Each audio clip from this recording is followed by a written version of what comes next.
That's because she's Catwoman, right? That's because she's Catwoman.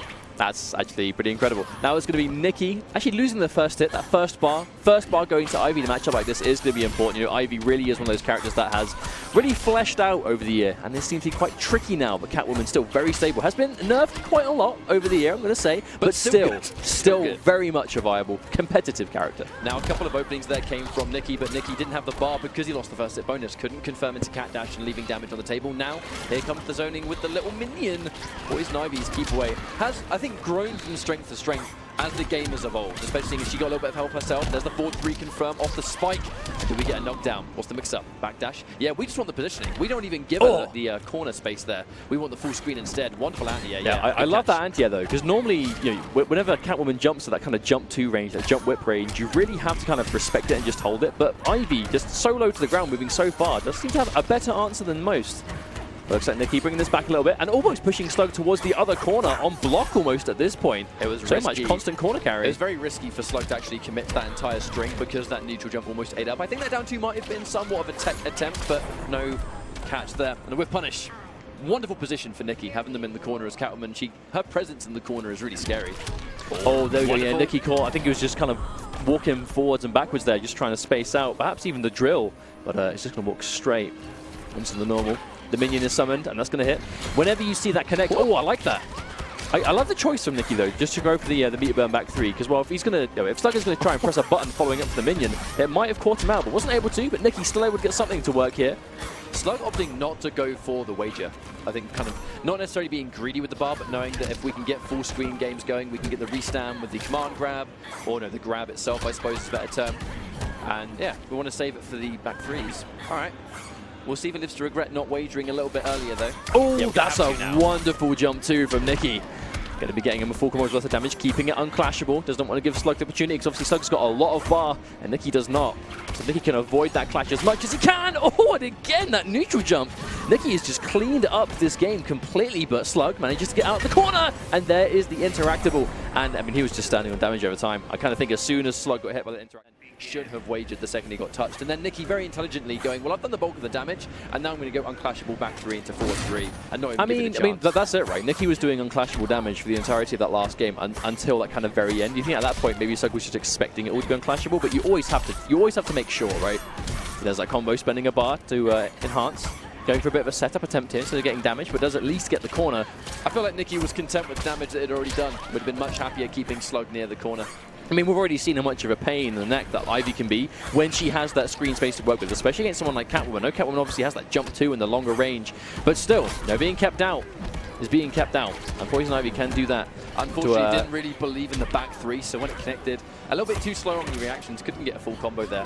Relatively even on the line. All right, that wayward 4-3 is going to connect, but no full combo. That's really unfortunate, especially as Nicky has so much more bar. You want to make sure that you're cashing out, at least trying to force maybe an air tech or something like that. Yeah, you definitely have to do as much damage as you can. Unfortunately, Slug got 2 opportunities back-to-back to get a full combo, was able to do nothing with either of them. Here's another chance, but another drop. Slug is just losing a lot of damage on the table here. Nicky still has the life lead, despite being opened up a lot more.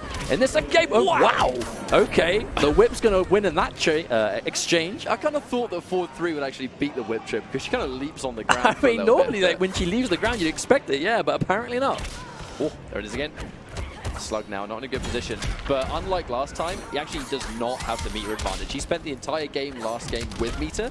Now he doesn't have that same situation. There's the confirm, and finally we see a clash. I actually really like the opportunity for Nicky to start going for those meter burn back 3s, because Ivy does have some really fast strings that break armor quite well, but the longer range strings, that kind of advancing jab, that is a slow normal in terms of like the follow-up as well. That is not the best armor breaker, and that has been the normal that Slug has been going to over and over again, and Nicky just completely keeping this corner pressure going. 2 overheads in a row, and then follows up with the standing. Good buttons at the end of the day. I think it's obviously who plays footsies a little bit better.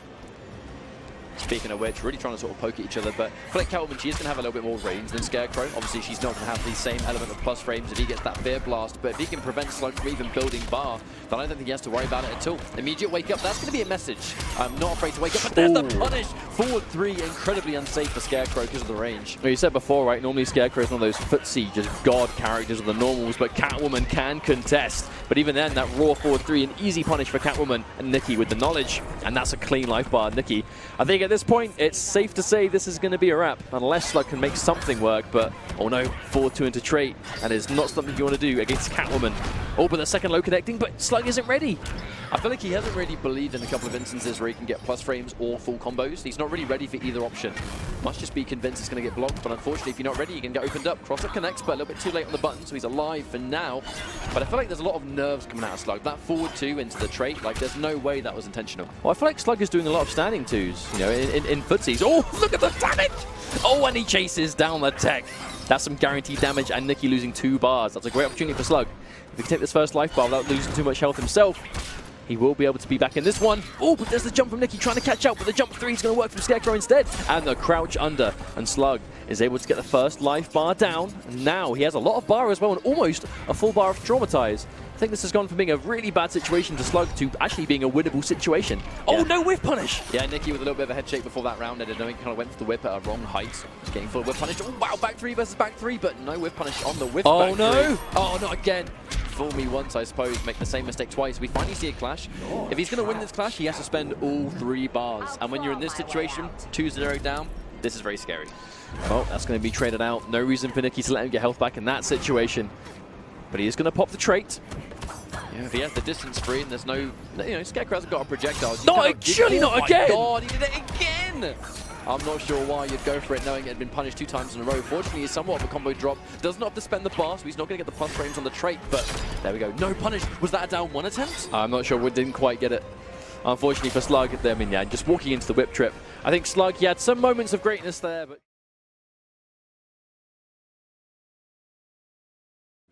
And alongside other things. But of course, Hellboy on the flip side, a very powerful character in his own right.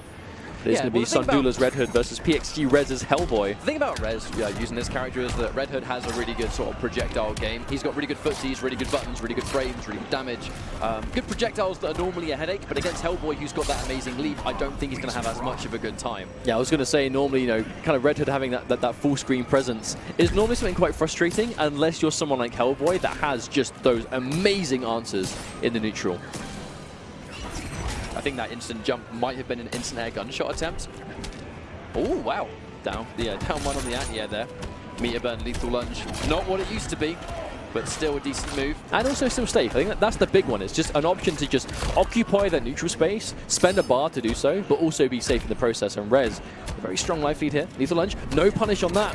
Actually kind of expected Sundula to spend a bar there, but opted not to. Well, I think in that situation, when you know you have a meter burn option that does a nice amount of damage and gives a knockdown if they try and press buttons, kind of opens up that mix-up of if I've got 3 bars of meter, am I going to meter burn or am I not? There's that splat again. Oh, no. Noobe's going to press a button. We see the lethal lunge come through again. Unfortunately, actually, the only damage we've actually really seen Sundula land is that lunge. He really has to kind of try and open up his arsenal just a little bit with the back 3, but a back 3 to answer. Would have liked to have seen a faster whip punish on that I actually wonder if Rez expected himself to get hit by that. Obviously, you know, Red Hood's back 3 is quite deceiving in terms of like the range department. But still, wasn't able to. But kept himself safe, and there's the cross-up. We're going to be seeing a lot of that during the set, I think. Hellboy really is one of those tricky characters. Oh, and again! Speaking of which, right, ask and you shall receive. No clash. I wonder if Sundula's just kind of accepted that game and gone, right, let's kind of undo the damage and go. He's prone to going, okay, no, let's just move on to the next one. Yeah, I've not played this one right. Let's just move on to the next and see what happens. 8 AM pools, guys. You know, this is first thing in the morning, and for many of these players, it's their first game of the day. There's going to be a little bit of, I think, time to get used to things. But that's so classic of a major, right? This early, players just having to get used to it. Part of being a competitive player. Trying to go for the almost instant projectile from that trait, but it's oh, wow. Yeah, Red just backdashing the lethal lunge as well. I feel like Sundula is trying to find his answer from full screen, right? He's trying to see what works, but right now, nothing is sticking. I think I'd like to see a lot more mines coming out of Sundula right now. I mean, obviously not from full screen, but I think when you're in this kind of middle situation, just to occupy that space, you know, put that threat on the board in front.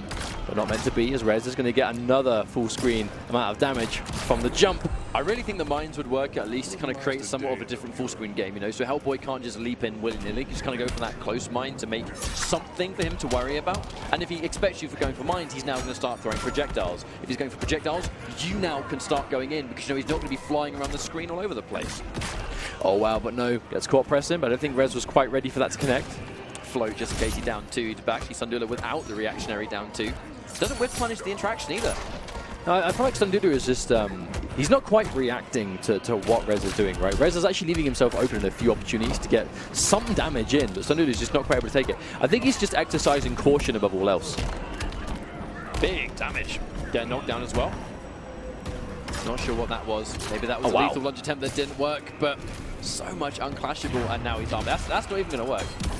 It's going to do damage, but I mean, who cares? He's one hit away from death. You kind of expect the damage to blow through it, because he did survive with practically a pixel, right? 21 life, that is almost non-existent. Yeah, I did assume the button was going to do, because obviously when you have armor, you absorb the hit, but you don't, absorb damage. You kind of take that regardless. Survive for that. You're going to have to change something up pretty dramatically. I feel like Sundula is really trying to stick to that style of just full screen, lunge to get in, or effectively just shurikens, it seems, from the full screen. And it's just not really working out for him. Landing in the front. Didn't believe in the string. A little bit too short range. Obviously, if he doesn't have the range to connect, even if the jumping works, it's kind of irrelevant. But there's another confirm. Keep the bar because we want to keep him in the corner. Good choice. I like it. Oh, wow. Big read from Sundula, but didn't get any damage from it. Unfortunate. Obviously, the mix-up on top of that charge for Hellboy could meet your burn at any moment. And yeah, just knock him full screen. Hellboy, low-key, very dangerous projectile. That straight shot is no joke. A deceivingly powerful projectile, to be honest. I think, a lot of times you see a character like this with that kind of projectile, and it's, okay, well, it's a projectile. He's got one, so what? But in this case, it actually is incredibly powerful. Wow. Oh, wow. But no, very late with the back three. But at this point, you think Rez even might at all feel threatened if he drops a combo? I don't think so. He knows he can kind of interrupt that trait pressure. Oh, goes in for the grab. That's unfortunate. I'm not even convinced that's what he was after. Doesn't whiff punish because he'd already committed to a backdash. Uh-oh. Oh, no. Yeah, that is such a good move. That is not a situation that Sundula wants to find himself in right now. As Rez, he's dropping a bunch of combos, but isn't even mattering because he is just so in control of this game. And a whiff punish, a clean whiff punish. Doesn't commit to more. There's the launch, and no clash again. I mean, this could definitely be death right here. I think he's conceded it. Yeah, I definitely think Sundula is going to concede this. He could have won the clash guaranteed, but I think, considering how strong the set has been so far, just did not want to. And then there's going to be a clean...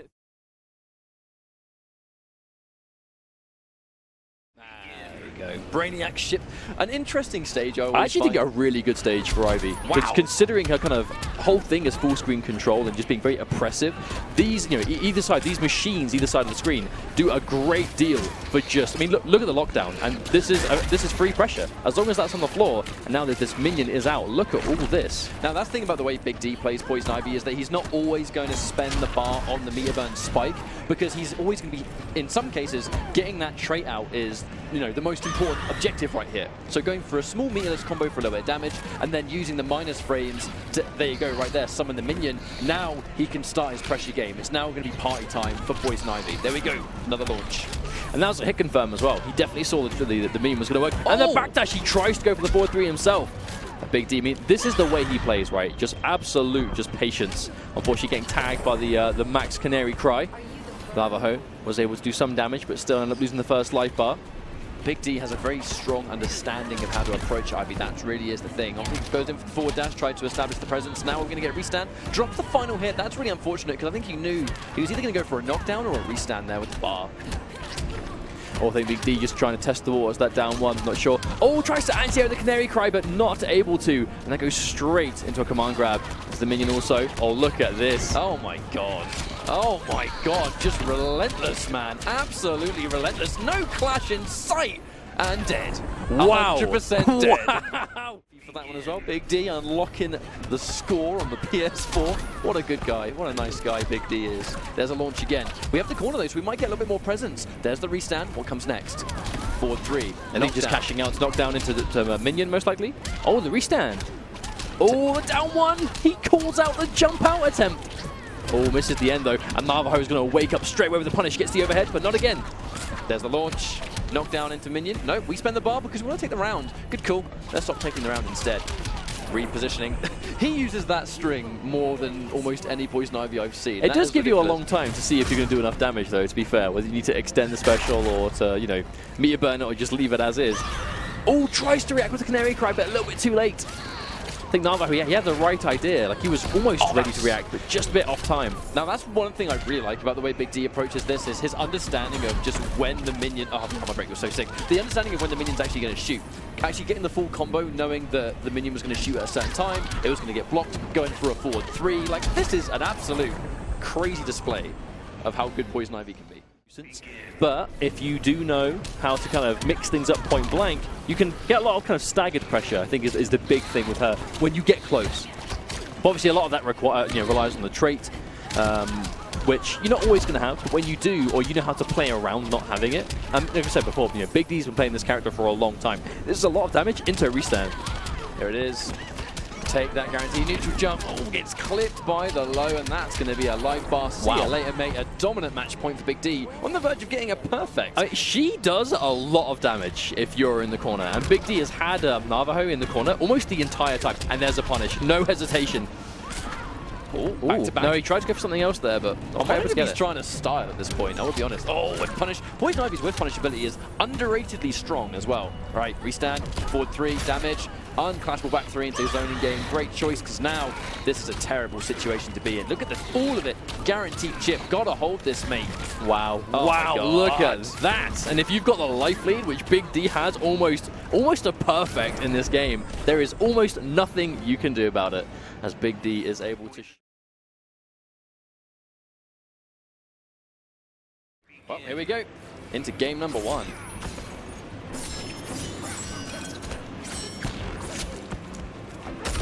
Oh, the wake-up shell drop. There's even a cross-up as well. I think that's one of the best things about TMNT is the fact that shell drop is a universal special. That move has such an insane level of mix to it off of a lot of situations, especially if you take off of certain normals. And almost every turtle can get some crazy, dirty cross-up shenanigans. Hayatei tries to punish the standing too, but not quite standing up high enough. You know in Hayatei's head when he tried to punish that shell drop, he just went, what? Come on, man.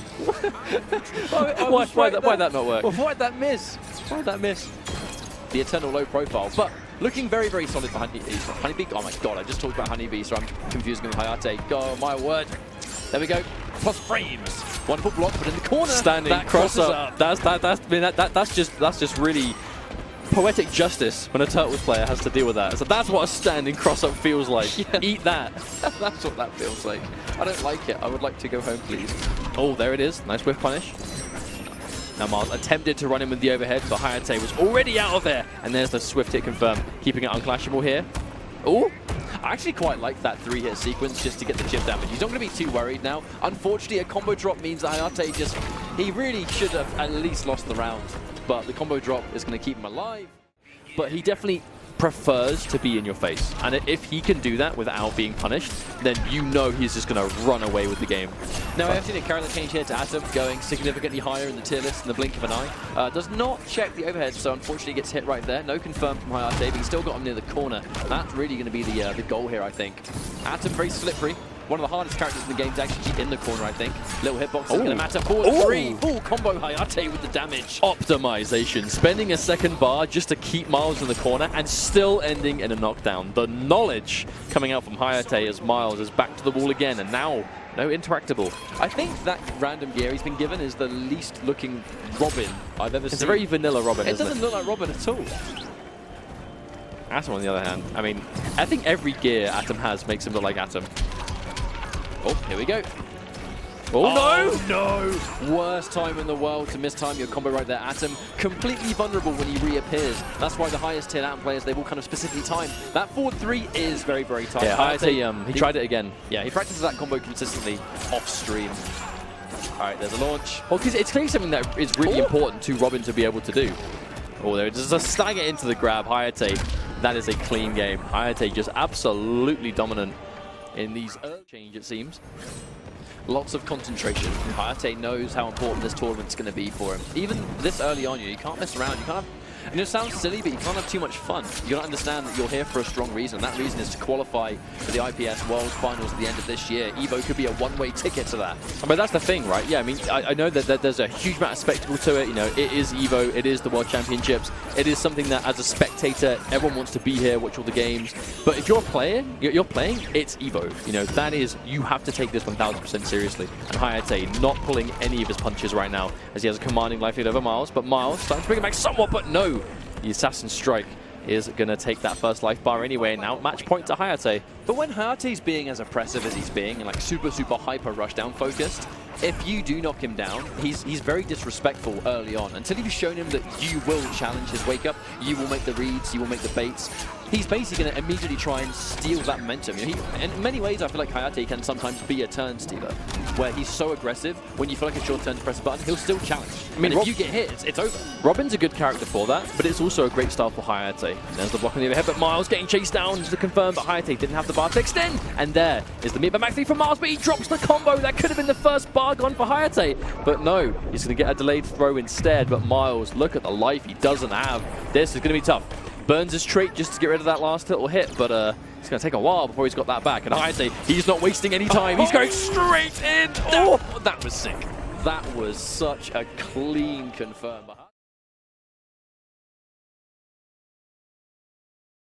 Highly irritating to fight, and that has been somewhat addressed. Obviously, the adjustments made to down 1.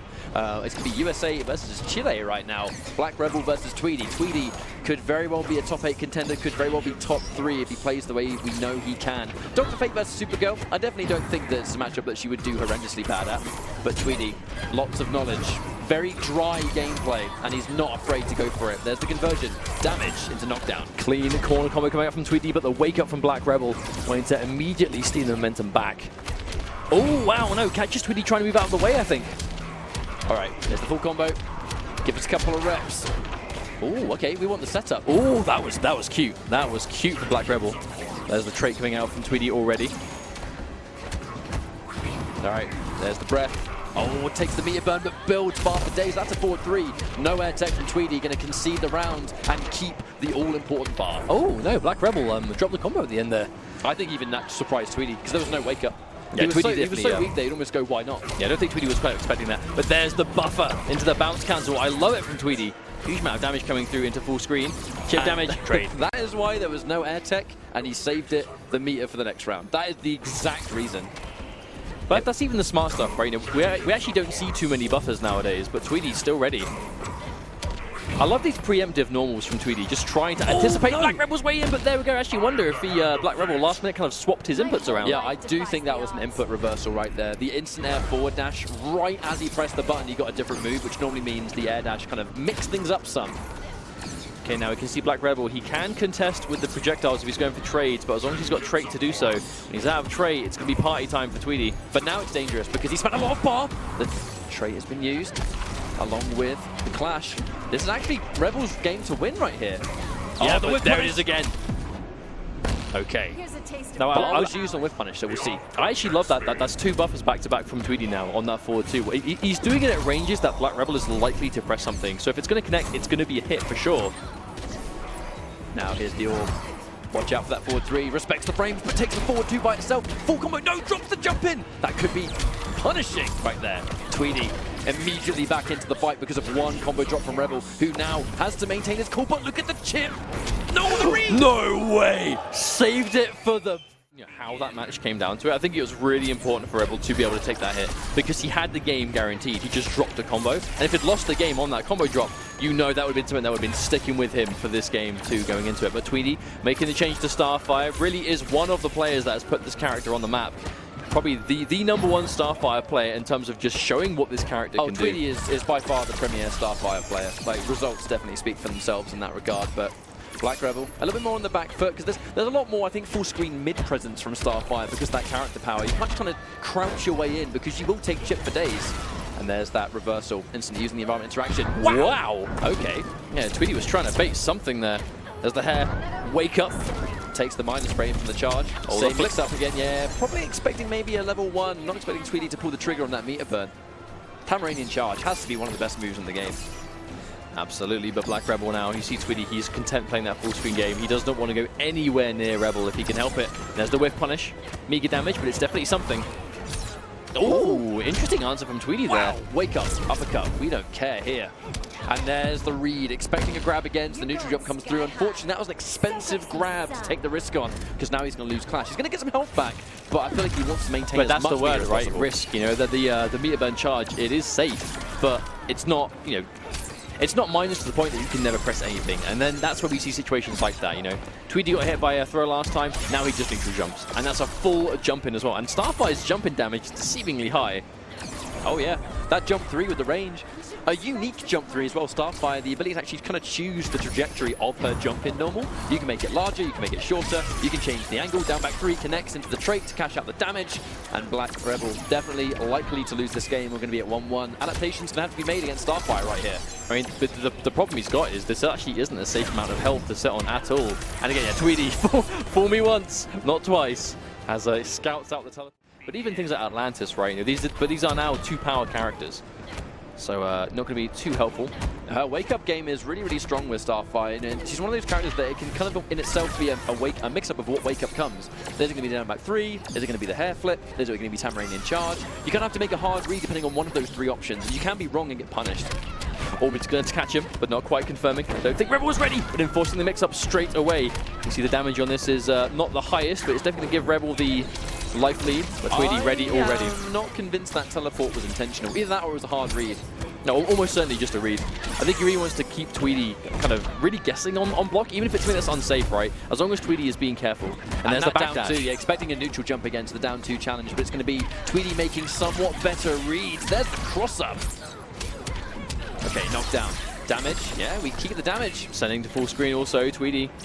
He's now in control. There's that jump in again, the anti-air, and the charge from full screen Tweedy.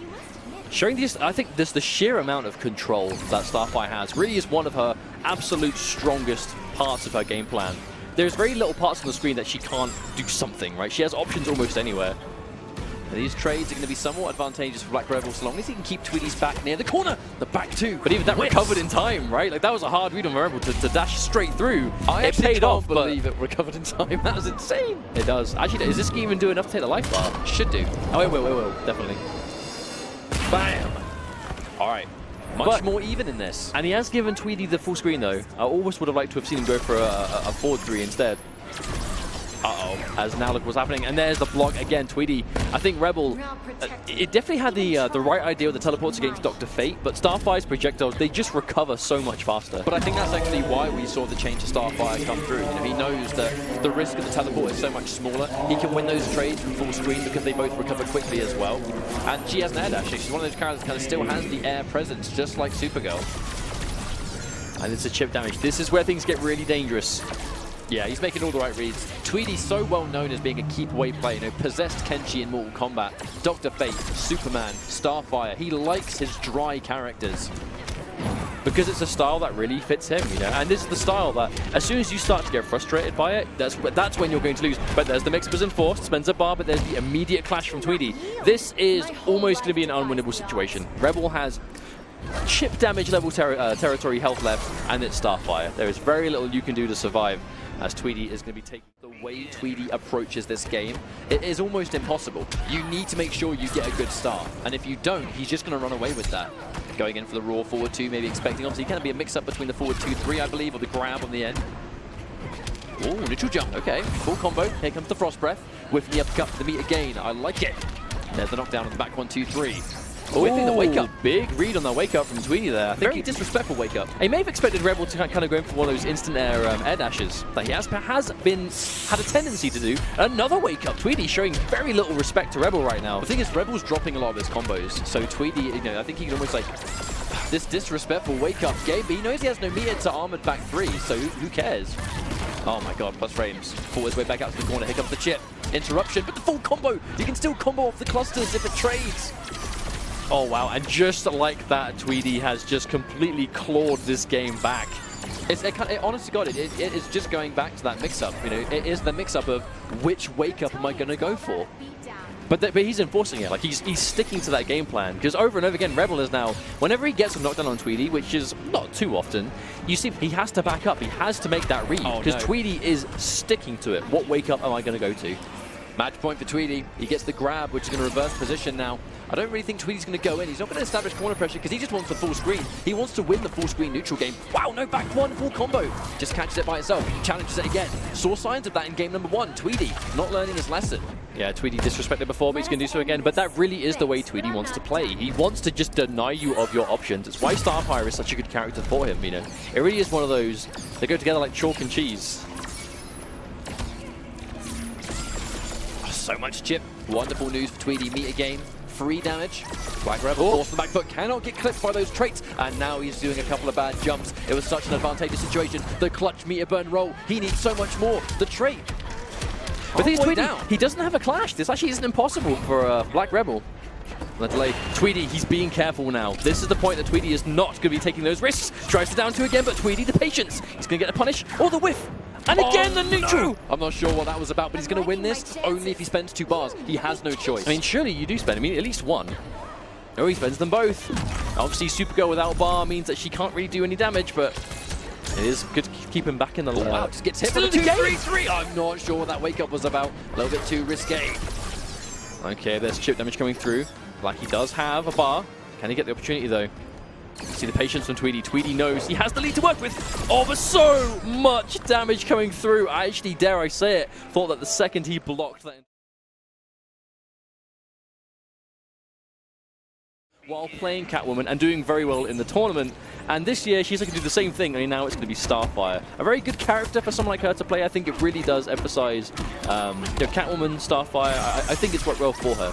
Now, obviously, she's going to have experience in this matchup with Infinitii and Forever King being 2 Ps in the pod. So she's going to be super familiar with the Batman matchup. ATP, obviously, no joke at all. But Starfire, such a wonderful pick for this game. Wow. And what a wonderful catch. Back 2 into back 3. Yes, please. I think that's actually one thing I love about Infinitii is she is such a clean player in Injustice 2. Even back last year watching her Catwoman, it was very, very calculated, very calm, and I think her Starfire is very, very much similar. Whereas I actually think this is an interesting time to see this, because whereas you've got Tweedy and it's a very disrespectful, very kind of like oppressive Starfire, Infinitii is a lot kind of more, I suppose, neutral focus, very clean. But it just goes to show how versatile the character is and the fact that you can do that. Now, some combo drops coming out from actually both of these players. ATP, when you're dropping in combos as Batman, you're losing that Vortex attempt, so you can't really, you can't afford to do that. Gets caught by the back 2-3, and that is a comeback from ATP on basically pixel life, 0.83 HP. And yes, no wonder that forward 2 sealed the deal right there. But yeah, and a very impressive turnaround from ATP nonetheless. He does have 1 bat trait ready to go. He's going to stand a little bit of damage. I actually quite like poking with the down 3 because it has got deceivingly long range compared to a lot of other sweeps in the game. Early clash. Let's just undo the damage, reset things back to normal. Okay, 2 bars for nothing. It's going to guarantee Infinitii full life again. And now back to this full screen game, which Infinitii definitely is going to benefit more from. Oh, and there's the orb. The patience from ATP didn't want any business pressing anything when there's the orb on the screen. I think the orb was used entirely to try and bait out that bat, and ATP did not pull the trigger. Meteor Bend 4-3 connects. Or blocks, I guess, sorry. Slide connects is what I was trying to say. Well, there's that corner game. We actually saw this is where Infinitii struggled last time. This is where ATP made the full life comeback. I think Infinitii, he has to be careful here. And the patience, oh, and there is the throw. It was counter as well. I think ATP pressed the button in the last minute. Full traits make that half now, but look at the chip and the damage combined. The full screen game of Starfire really is no joke. Walking right into it. Starfire, one of the few characters in the game that really does actually, she punishes you for walking forward. You got to be so careful. The second you tap forward and she traits, you take so much damage. Instant jump 3, and Infinitii in the blink of an eye, back in it, and not holding it. Does not want the clash. No, that's a really good opportunity for Infinitii. And look at the spacing, max of it's so much damage in such a short space of time, which comes down to wonderful trait management. You've got to make sure you've always got it ready. First hit. Let's go to ATP, but the first blood damage-wise went to Infinitii. One on the sweep. So good, man. So good. Oh, wow. Charge connects, unfortunately wastes a little bit of trait. I actually like her going for the down 3 so consistently, because down 3 and forward 2 have very similar ranges. If you're going to stand up expecting a forward 2 or something like that, or whatever, obviously down 3 is going to catch you. All right, there's another trait. Really spending the whole farm on that, but it's going to be more than worth it. Down 1 to challenge the meter burn roll. Tries to sort of somewhat float his way in. A little bit of trait, but it's not enough to take the round. But the thing is, it really goes to show how patient of a player that Infinitii is. You know, we were saying before, she's very patient, she's very clean player. And even things like that, right? She's not just mindlessly throwing projectiles after projectiles. She's being really careful as to when she does them. Because as soon as you do a single bad projectile, like perhaps this one, Batman is going to make potentially a huge comeback. We don't the standing cross-up! Injustice 1 says hello. One of the few opportunities that having a small hitbox actually makes it harder for you to block something, because that only crosses up against people that are smaller. And of course, Starfire could be one of them.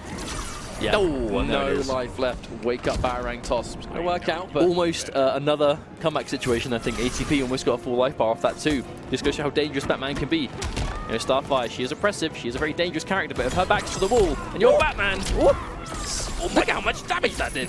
Meter burn forward 3 into standing 3 Tamaranian charge does a deceiving amount of damage. Okay, ATP, he has Infinitii to the wall again, but she just charges straight out there. I actually like the option from Infinitii. She hasn't been doing too many wake-ups, but now as soon as the back's to the wall again, that's the time she just decides to pull the trigger on it. Even though Starfire has wonderful wake-ups, Infinitii is actually not very wake-up heavy. The back 3 comes forward, doesn't scout out the forward 2-3, probably expecting the grab instead. Goes for the wrong clusters though. That would have been a dangerous amount of chip. I think ATP tried to set up the standing cross-up again, but this time Infinitii able to backdash out of it. But there's the bad read on the wake-up. ATP trying to keep it unclashable. Oh, enforces the mix-up. That one could have been very dangerous. That could have been, because that was absolutely a game or not slide, but it doesn't matter. Jumps into the projectile. The better situation here, right? If you can just play a bit better earlier on, try not to walk in as to too many projectiles and don't find yourself at that massive life deficit. Sort of preemptive back 2 there from Infinitii, probably expecting Batman to jump in, because it is Batman, why wouldn't he? Okay. Oh, the second you block a cluster, it's so painful. Oh, ATP, he attempted the whiff punish, but again was just a fraction too late. There's the box from Infinitii also. Plus frames immediately disrespected. Instant jump heavy. We've seen actually quite a few of that today. The instant jump 3 is a good defensive mechanism just because of the hitbox. You know, kind of going back, you know, for those that don't know, Starfire can actually choose many different forms of jump 3 that has different ranges and different trajectories. The jump 3, like right there, hard to punish, hard to scout out, catches the jump in with the back 2, and this is a wonderful situation. I think that might have been a standing 3 cluster attempt. That does full combo. Yes, it was, but unfortunately that one combo drop has now not actually resulted in too much of a problem, as the Tamaranian charge is going to be able to seal out that life bar. Oh, the armor break thanks to the mechanical bat. And ATP, no, he drops the combo. That's unfortunate because we both dropped the damage and the setup. Oh, another jump 3. The wake up Batarang. A lot of bar spent from ATP, but not a lot of reward. That's the problem. Another jump 3. Not ready for these. Tamaranian charge. I am out of there, mate. I actually love that option. Infinitii went for the charge the second she saw ATP opt to go for that double jump. And just look at the difference. I mean, yeah, Infiniti's lost the first life bar. It's still going to be match point. And look at the distance she has now. Environment interaction. Wonderful chip. Oh, that's a trade right there. That's a trade and a half. Oh no. Dear. Stop holding forward. What are you doing? Oh. Oh, that cheese does hit so hard. Oh, Every hit is Sent to full screen again. Infinitii, she's looking a little bit low in the trait department, but will not need much of it. That's such a good trade. Get hit by Batarang, but block clusters. Bad news. I mean, this is tough. This is going to be tough for ATP. Oh, what? There we go. Just the grappling hook. Okay. No, another drop. What is going on here?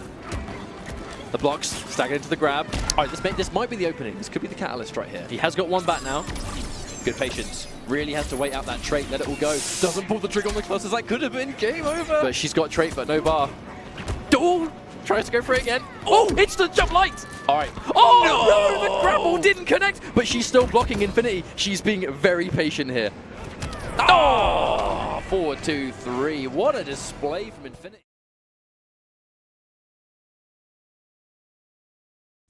I mean, he defeated Sonic Fox at a time that Sonic Fox was seen to be undefeatable. And Semiij really was one of the main players that could really take it to Fox last year. Yeah. When Fox was at his most dominant, Semiij was by far his hardest competition. Well, there's that big jump too. Obviously, Darkseid, he's a big lad. He's going to be hit by a lot more of those jump-ins than most characters, but the wake-ups go straight through. Darkseid, because of the stats in the game, a little bit more susceptible to that high damage output as well. Teleport just to get out the corner, good read on the jump, and now the keep away game. Teleport to minion. What comes? There it is. Gets caught. YFDHippo opted to not finish that string, just to try and keep him up, but there's the wake up. Semiij, she tried to scout out that jump back. That's actually one thing we see Semiij do a lot in this game. There's a kind of like forward dash and then jump back too to try and beat your wake up option. But he's trying to do it now. Ooh, back-to-back down one. I'm not sure what that one was, but he got away with it. Down one on hit's going to be a little bit plus. Cuts the jump back as well. Semiij takes round 1. Oh, and a big brain jump in. That's kind of max range. That's kind of what I'm talking about, though. Like Semiij, he has such a good. Oh no! Was that a boom tube into the interactable? I mean, Hippo. I mean, we saw the wake up notification, so he did a wake up off the ground, but I don't think it was an actual wake up attack with invincibility. I think he just did something that didn't have any invincibility at all. So the interactable kind of auto-meated it the second he did the wake up. As long as it's out on the field, it's active, right? If you touch it when you're not blocking, you get hit. Now, this is going to be a difficult situation for Hippo. it's hard enough for Darkseid to make a comeback on the best of days, let alone if you're against someone like Semiij with this amount of a life difference. You would almost compare Darkseid to like a cyborg-style character. And wow, the cat dash low profiling the Omega Beam. See you later, mate.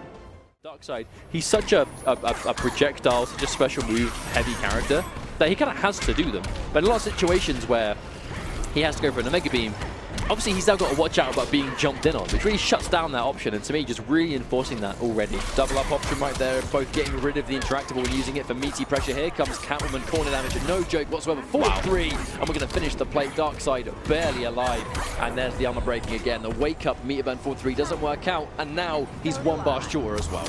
And a head shake coming from Hippo there. I think he realizes that he really is running out of options here.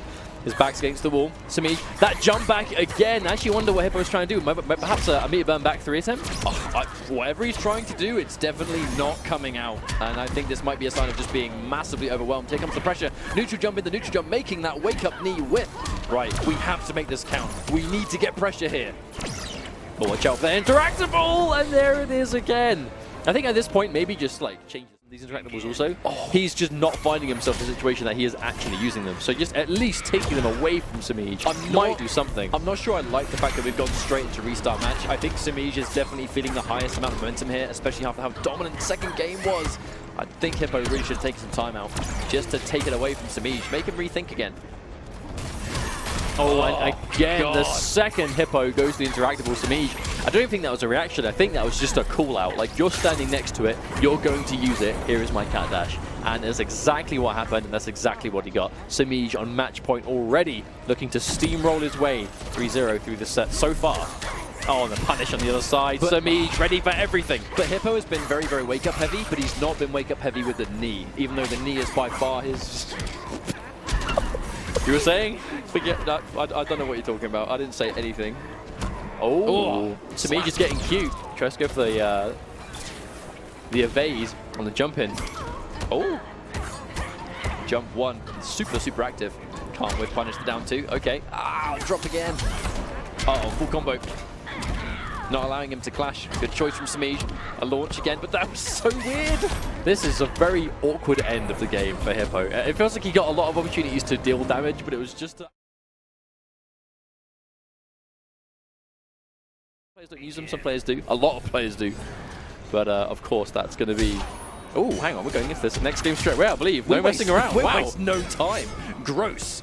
Going in for a matchup that I definitely think he prefers. He does actually have an Aquaman. You know, Gross known for Black Adam, known for Green Lantern. He has been known to pick Aquaman on occasion. He knows it really benefits him. That meter burn back 3, not even a hope of an air tech, even if you had the bar. Let's take the damage as well. Yeah, so of course, Dula now coming in with Scarecrow. We didn't see this from him before, but Aquaman really is one of those staple characters for Gross. I think he really has it more as like a matchup thing though, because historically Aquaman does do very well against Scarecrow, but there's a big read on that meter 4-3, but Dula is not quite close enough, and that push block. If he did not push block, that would have been death for sure. Part of me thinks I actually would have liked to have him to concede the round and save that bar, because he kind of needs it going into the next one. That said, if he can make somewhat of a comeback here, which isn't going to happen, because the Trident Rush, he maybe had a chance. We haven't really had a chance to talk about Gross that much, but Gross, you know, known for being one of the best Injustice 2 players in the world as well. Combo breaker, had a great result there. We saw him at CEO also, but obviously missing Biennality. He needs the points from Evo to have a better chance. Oh, back 3 to collide. But I think if he keeps playing the way he is, that's not going to be too much of a surprise. As Gross, he is one of those players that just, he's always on the grind, he's always playing, and I think it really, almost like his team of characters is one of the things that I think separates him away. Obviously known for that Black Adam as well as Green Lantern and Aquaman. That's a very unique trio of characters to bring to the table. Now, we go in for the fear just in case. Maybe we want to traumatize, might be able to use the ticking damage over time to get Aquaman if we get that close, but we just whiff punish instead. Oh, wow. This is just going from bad to worse for Dula, I think. It's going to be quite difficult. Gross. I mean, look at the resource he's got. Dula, he doesn't have... It's got 1 bar left for push block that he's probably going to have to spend on push block if he wants to not die. But look at all the resources from Gross. He's got a trait. He's got push block of his own. Oh, he's got technical strike.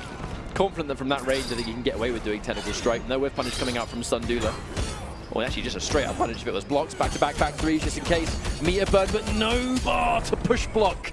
And the second he smells blood, that's going to be to White Boy through a lot of this game's life, and is going to be ready for that matchup, absolutely. Now, I do worry about seeing Hellboy versus Aquaman purely because a lot of Hellboy's launches, they require a couple of grounded hits first before the launch comes through. Aquaman having that unique trait, that, you know, aqua armor, falling out of combos the second they hit you on the ground. It's going to be such a trump card here for that reason. Right there. That is why this matchup might be tricky for Sundula. Well, the problem is it's also one of those situations where the bit that launches is unsafe on block. So you're going to hit confirm into it, and then as that launching bit comes out, that's when he's going to trait, and you're going to get punished for hit confirming. It's really going to kind of put things backwards to the way you want to do things. Well, Aquaman has always approached this game in a unique way. He's had wonderful buttons, he's had wonderful frames, he's got great chip damage, great damage by itself, even after, you know, you can't get that meterless launch from the, so you can't get the launch, sorry, from the meter burn tentacle strike. I'm thinking about Injustice 1 days, God forbid. But he just plays the game incredibly well. But he has this mechanic that you have to play around so carefully. And there's that max range for the block from Gross. Oh, and the buffer again into the background bounce. Oh my god, I say 520 damage. We typically don't see Aquaman do background bounces too much because he obviously doesn't usually need them as much. But when he does, look at how much damage. 430 for just 2 bars, unclashable completely. And Gross has been building so much bar that he has it to spare for those trident rushes, which right now, yeah, forcing the clash. This is a absolute lifeline for Sundula, and I don't know if he can pull it back. Because if he spends his 2 bars, which he has done, now he has nothing to build for if he has to block trident rush again, or just gets launched. Uh-oh. I mean, surely he's dead. Surely he's dead. I mean, there's almost nothing you can do to avoid some degree of chip damage. If you're against Aquaman, he's got those tracking specials. Avoid chip at some point when you have that much health left to get rid of. Unfortunate situation for Sundula. Now Gross is going to be going up 2-0. And another clean anti-air. Tries to get the background bounce, but a little bit too far away. Spending about on the trident rush again. Just because the chip was nerfed does not mean the chip is not more prominent. And again, the second you see Sundula with no bar and you can't push block, that is guaranteed damage. Sees the core airborne in the overhead though, so obviously no need to confirm that into meter burn trident rush, just save it. There's another launch. Sundula really trying to hit the panic button and not defending, taking the extra damage on the scoop. That was sick. Very clean corner combo extension from Gross as well. And this is just a miserable situation. Sundula, and they're just establishing their mix-up.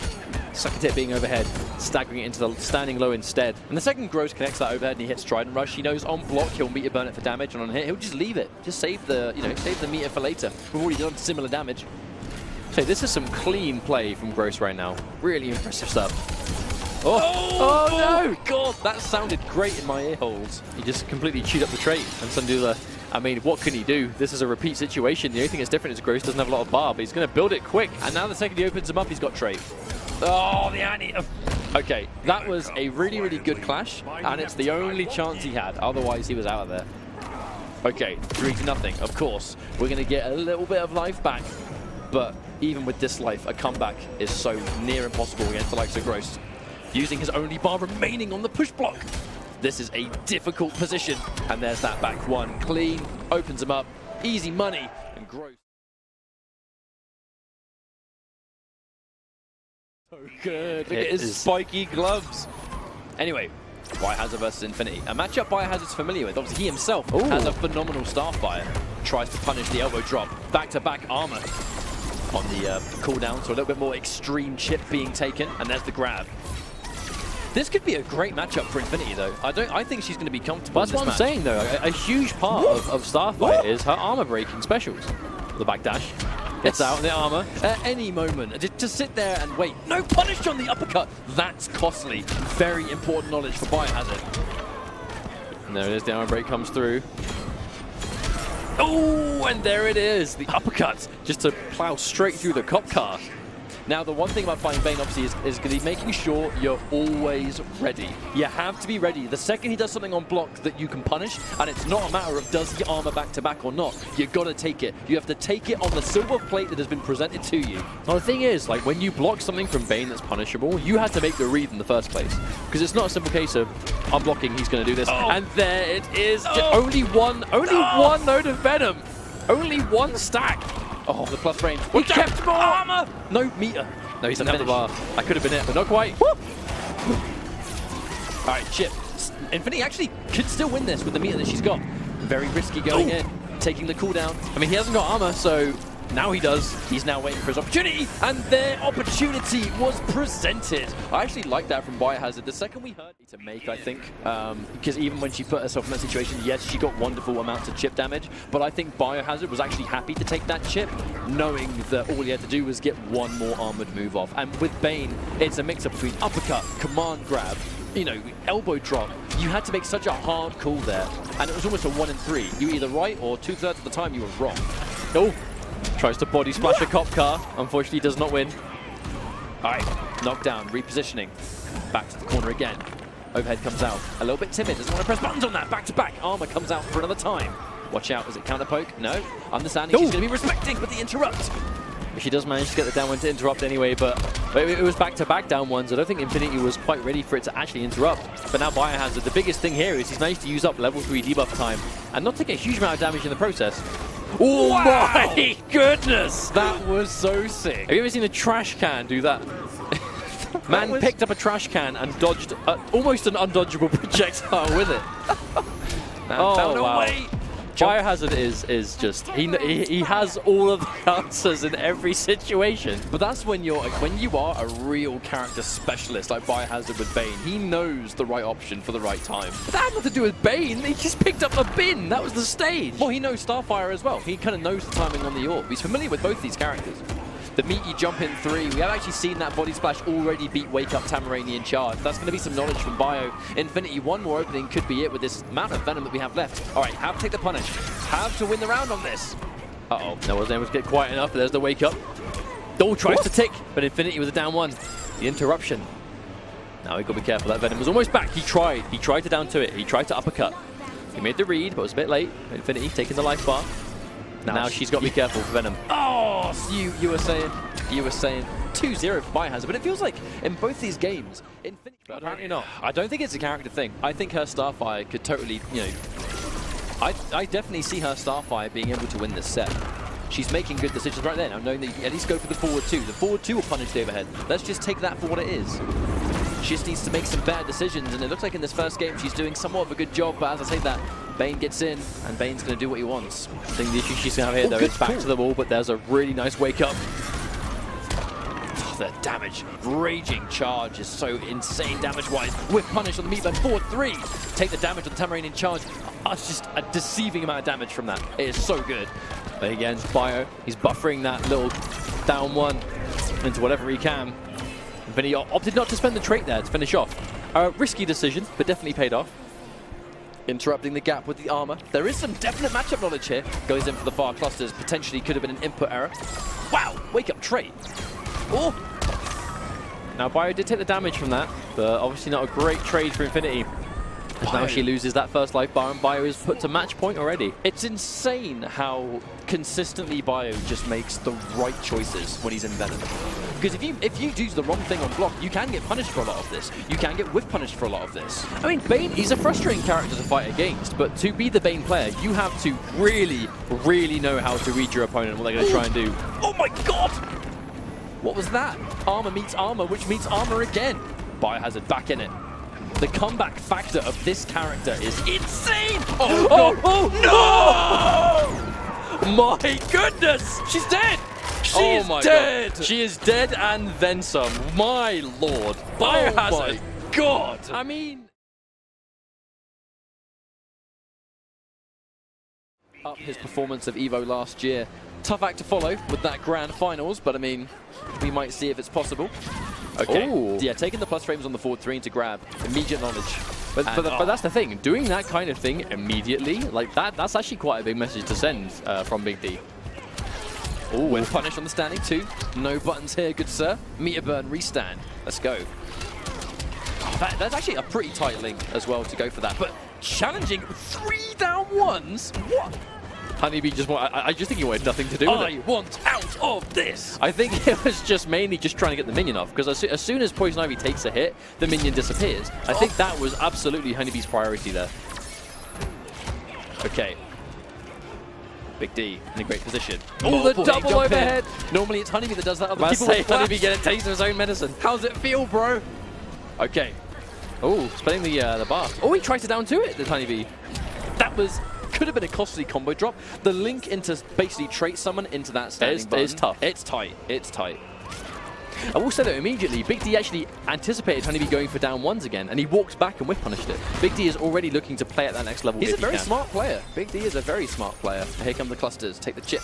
No trait used. I actually like that. Using the trait, take the minus frames, and now let's get the minion into play. Just allowing actually the minion to do all the work right there. Oh, that anti-cross up. Oh, a drop from HoneyBee. All right, here comes the restand. An early clash. A best-case scenario clash from Big D because he was not prepared for the clash to be used that early. But he'll take it. That's both bars. HoneyBee trying to get as much life back as possible. Almost a full bar. About 80 life short. Oh, wow. Meat burn roll into immediate neutral jump. And he's got the no chip. Wonderful choice. He's got the no chip armor. Let's go. All right, take the damage. Not sure what that was. Well, he dropped the end, but look how much damage he did beforehand. Still cashed out quite a lot. Oh, the down one catching the jumps so consistently good. But the problem is Big D, in this matchup, he's not really able to do the same level of neutral that IV players normally do. Like, we're not really seeing a lot of drills because we can't. You know, you can't really do drills against Starfire. He can't get as many minion summons in the neutral, so his means of building bar are not going to be that they normally are. So you notice that Big D is actually spending a lot of this game without meter. Oh, there's the launch. That should be the game. Big D takes game number Starfire in this matchup. But I actually think Big D played that matchup insanely well also. Oh no, even the throw tech, the minion still disappeared. I actually didn't know that. I've never seen that before. Overhead, here come those fiddies. Watch out, mate. This is going to be the corner also. This is party time. This is exactly what HoneyBee wants him to be. But the wake up down two, Big D with the back three also. He was 100% ready for that. Again, normally it's HoneyBee that does that. Just to wake up down two, knowing you're so high up in the air you can't catch him. Damage. So much of it. So much of it. Oh, he dropped the end, but already did 500 damage. I think he did the down one because he must have assumed there was so much combo gravity. Already been used! What? Wake up attack, no fear. He almost has the minion back. That's a lot of bar for HoneyBee. Now it's going to be the call out. When does he trade? When does he not? Wow, the drills, 3 of them back to back. Now, one thing we have to really look at is, yes, Big D has the round, and yes, he's got a little bit more life, but look at the meter whip punish on the meter burn roll. He had to just cash out. No, he had to spend the bar. He just built it. No, that was wonderful meter management from Big D. 308 damage. Poison Ivy doing so much, going clean under. The minion is out. HoneyBee, he's actually in a lot of trouble here. Oh. Cuts to the jump, forward 3 maybe catches the jump out, down 1-2 to confirm. There's the whiff punish. HoneyBee's been looking for that. Finally gets it. Big D's back to the wall. HoneyBee, I mean, he's got 600 life. That's definitely not a hugely safe amount. But at the same time, one combo from HoneyBee, and that's going to even things out. And that might be exactly what we're going to see here. That was such a sick combo, HoneyBee. That was a setup and a half. HoneyBee showing the knowledge now, but Big D forced to go for the clash. He's going to spend both bars. The spike, expecting him to go in. The read, meter burn back 3. They're going to trade a clash for a clash, but more importantly, this minion is going to disappear. Yeah, it's going to put it on cooldown as well. It's going to take a little while before that comes back. And HoneyBee now has Big D in the corner. This is exactly where he needs him to be. Can he keep him here, though? Blocks the mobile jump in. Okay, takes the down one, challenges it. Oh, tries to whip punish, but commits to the whole string. I like that from HoneyBee. Uh-oh. Oh, no. That's going to hurt. Oh, he dropped the combo! And the wake up, there's the immediately punished by Big D. He now has the minion on the screen. This is going to be meter build central. That's a costly drop. That's a costly drop. And if HoneyBee loses this game, he's going to have to shake that one off. Catches the jump in the down one. So active. Watch out. No anti-air from HoneyBee. Good block. Takes the plus frames. Meter burn back 3, I suppose. Not necessarily, no, HoneyBee. Just meter burn the regular one by itself. Oh! Oh my god. How much is that going to do? Not quite enough. The minion. Wait, it's over. Oh, it's straight back down again. See you later, mate. Punish the down one. Himself. Look at the eyes, the intense stare. He wants this one. I haven't seen those eyes that intense since EVO 2016 when he made top 8 in MKX. Big D is no stranger. Here comes the combo. Set up again. Wake up down 2, challenges it. None of that. Okay, HoneyBee immediately able to stop the bleeding here. Open the block from Big D, but immediately challenged. He spends the bar. That's going to be his only meter, but he drops again. HoneyBee. I think he's playing nervous. HoneyBee is playing so nervous. All right, here we go. Oh, sorry for calling that a meter burn back 3 earlier. It looked like it. It's not. I honestly hadn't even noticed. I feel like there are more important things afoot. All right, here we go. Background bounce cancel, or bounce in general. You know, I'm actually surprised he didn't take the stage away from Big D. I'm really surprised he didn't take it away, because now he's got the minion. HoneyBee really trying to lay on the pressure, gets rid of it, but no, he can't. Now he has to hold all of this. Oh, and it goes through. That's not a trade that HoneyBee wants. Push block, just to be back to the full screen situation. God. And the punish. Big D, he's on match point. 1 life bar away from putting HoneyBee into loser's bracket in pools. This would be an insane upset. Big D is obviously a fantastic player, one of the absolute best poison ivies in the business, but HoneyBee has such a legacy, such a reputation. But there's the background. HoneyBee, another drop. HoneyBee, his execution is 100% letting him down right now. Oh my god, he gets it! It's already guaranteed. Here comes the chip. No more chip for you. I have the bark armor. What can he do from this though? HoneyBee's trying to work his way in, and there it is. The charge. HoneyBee, he's got rid of the first life bar. I mean, this is still anyone's game. By no means is HoneyBee out of this one yet. Didn't quite get the confirm. The 2 hits on the low, but not quite able to get anything from them.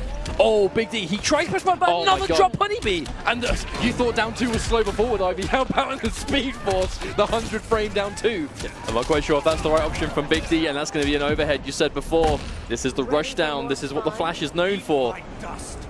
Okay, he's going to get health here, but he has no more bar. He's got to make a good read, but when can he get it out? Yeah, that's going to be the question. Plus frames. Maybe expects a button press. Commits. All right, good block on the down 1-2. Commits to the final string again, gets a knockdown. Wonderful situation for HoneyBee to get that knockdown right now. Staggers it. Back to back. No anti-air attempt from HoneyBee. He does not want to risk a full jump in. Has to hold this. Doesn't commit. He got hit by the loan in the background, but there's no way you could hit confirm that. Big D being careful. The blocks. HoneyBee reacting to the overhead. Backdashing out. So much respect. HoneyBee knows he can backdash that. Here comes the knowledge. The down 2! That is so slow, but he gets hit anyway. Here's the restand. What's next? This could be it. This could be the game. He's going to get a clash if he guesses wrong. No guess required. Full screen. I like it. I like it a lot. The back threes come through, and Big